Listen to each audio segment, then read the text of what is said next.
अगर मैं आपसे एक सवाल पूछूं कि आप दिन भर में अपने बारे में कितना सोच लेते हो, तो आप में से कई लोगों का जवाब होगा बहुत ज़्यादा। और अगर वहीं मैं ये सवाल पूछूं कि आप जितना अपने बारे में सोच लेते हो, उसमें से कितना आप अपने लिए करते हो, तो उसका जवाब ज़्यादातर लोग कहेंगे बहुत कम या शायद कुछ भी नहीं। फॉर्चुनेटली एट अ वीकेंड अपनी गहरी थॉट से बाहर निकल के एक रैंडम ट्रिप प्लान करता हूँ अपने दोस्त के साथ।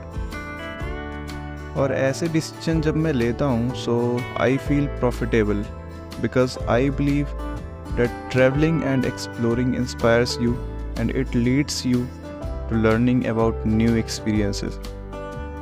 सो इफ़ यू थिंक कि आपके लाइफ में कुछ नहीं हो रहा है and your life is stopped or being slowed, then I would highly suggest you go on a trip with your friends, family or alone. But go, it's highly recommended from my side. So hello there guys, starting my vlog from a moving train heading towards Rishikesh.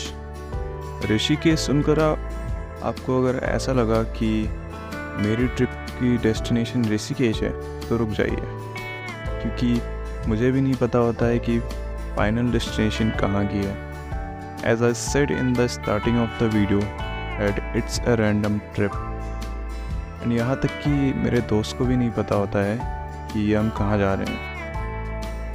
But we were clear that Rishikesh जा रहे हैं तो 6 बजे से पहले वहाँ की शाम की गंगा आरती में ज़रूर सम्मिलित होना है। अभी ट्रेन रास्ते में ही होती है कि रास्ते में ट्रेन का ऐसा कर्व देखने को मिल जाता है जो कि बहुत कम जगहों पे होता है। एंड अगर आप ट्रेन लवर हैं तो ट्रैक्स के साउंड के साथ ये चीज़ एक्सपीरियंस करना आपके लिए बहुत बड़ी बात है। रास्ते पर बातें करते हुए और रास्ते को एक्सपीरियंस करते हुए पहुंच जाते हैं हरिद्वार स्टेशन, जहां पे ट्रेन का लगभग 30 मिनट्स का हॉल्ट था।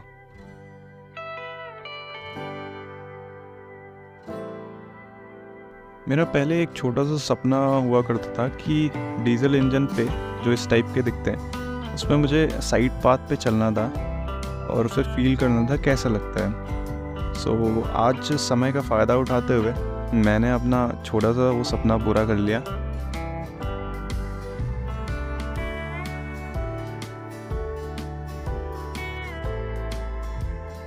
फिर वहाँ पे थोड़ी बहुत मस्ती और नाश्ता पानी करके हम वापस से ट्रेन में बैठ जाते हैं और ट्रेन अपने टाइम से वहाँ हरिद्वार स्टेशन से निकल जाती है। हरिद्वार स्टेशन से आगे बढ़ते ही दिखने लग जाते हैं हरिद्वार के नज़ारे।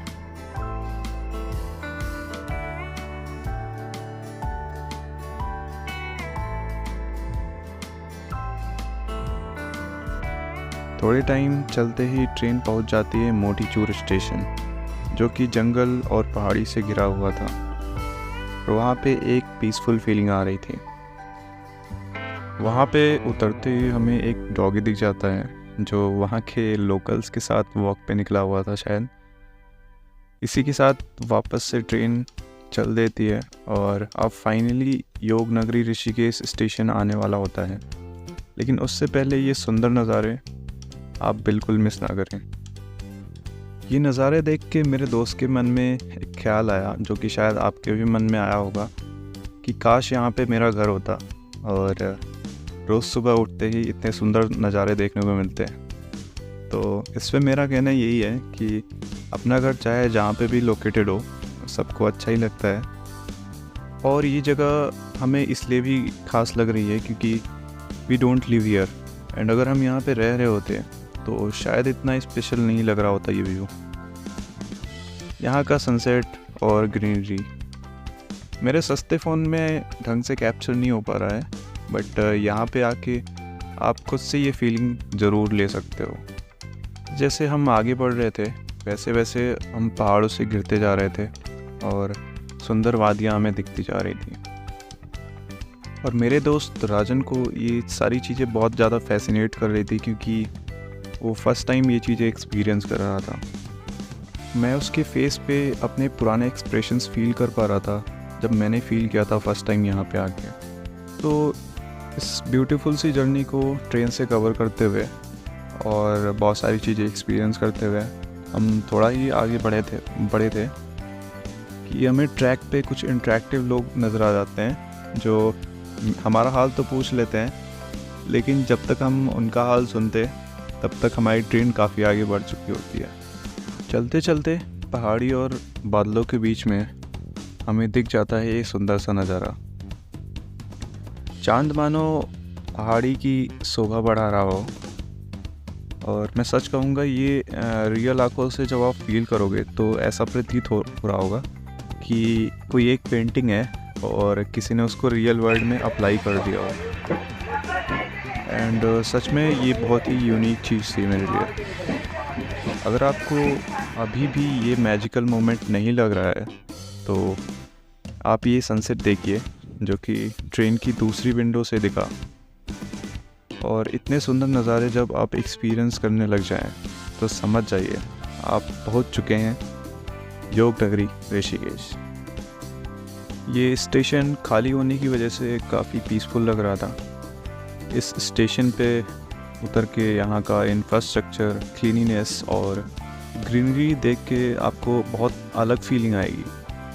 यहाँ पे उतरते ही आपको डिफरेंट वर्ल्ड में होने की फ़ील आएगी।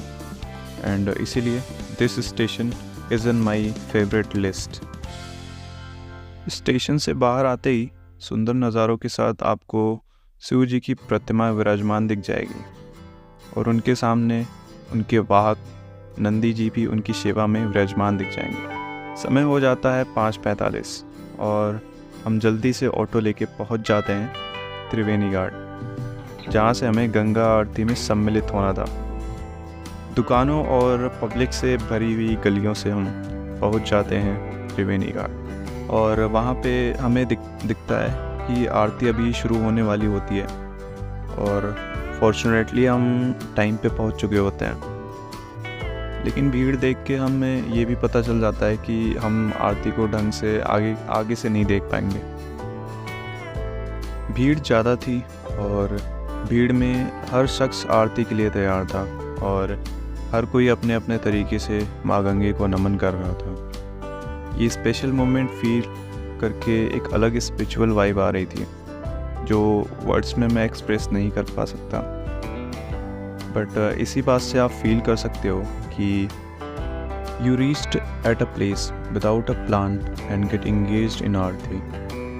It feels like nature have invited you to give you a break from all your stress and moving towards a peaceful path. Video के लेफ्ट अपर साइड में अगर आप देखेंगे तो आपको एक वाइट डॉट सा नज़र आ रहा होगा, लेकिन वो एक्चुअली में चांद है जो इस व्यू के साथ रात में बहुत ही अच्छा लग रहा था।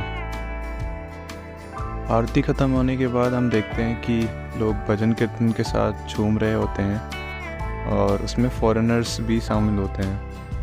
थोड़ी देर वहाँ पे इधर उधर घूम के हम चले जाते हैं कुछ खाने के लिए, क्योंकि जर्नी के टाइम पे हमने ज़्यादा कुछ नहीं खाया होता है।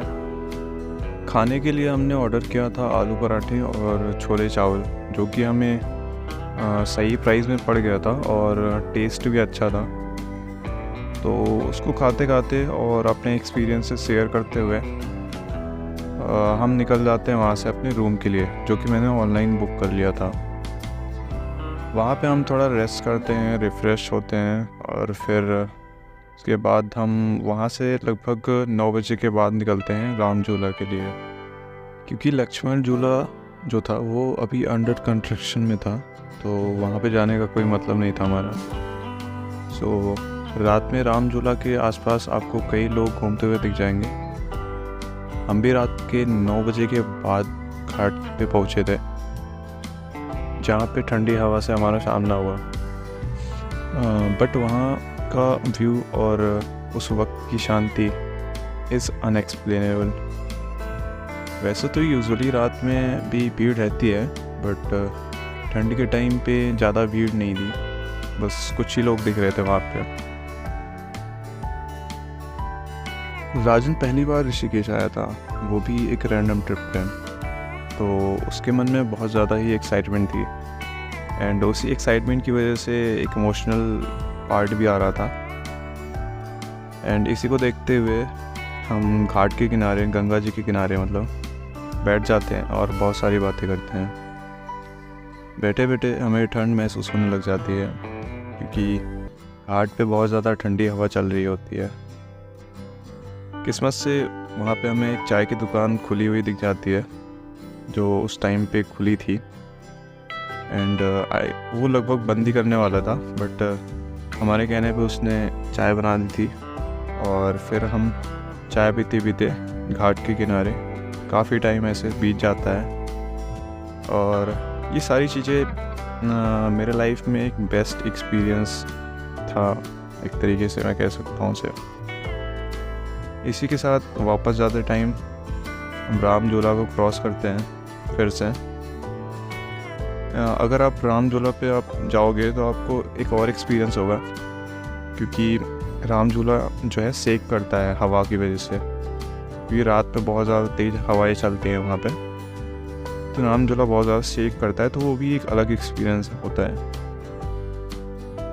रात में हम रूम पे रेस्ट करने के लिए निकल जाते हैं, क्योंकि हमें सुबह डिसाइड भी करना होता है कि हमें नेक्स्ट मॉर्निंग कहाँ पे जाना है। लेकिन हम थोड़ा बहुत डिसाइड कर चुके होते हैं कि हम बाइक रेंट करेंगे और कहीं रैंडमली कहीं पे जाएंगे। So stay tuned for the part 2। Bye bye.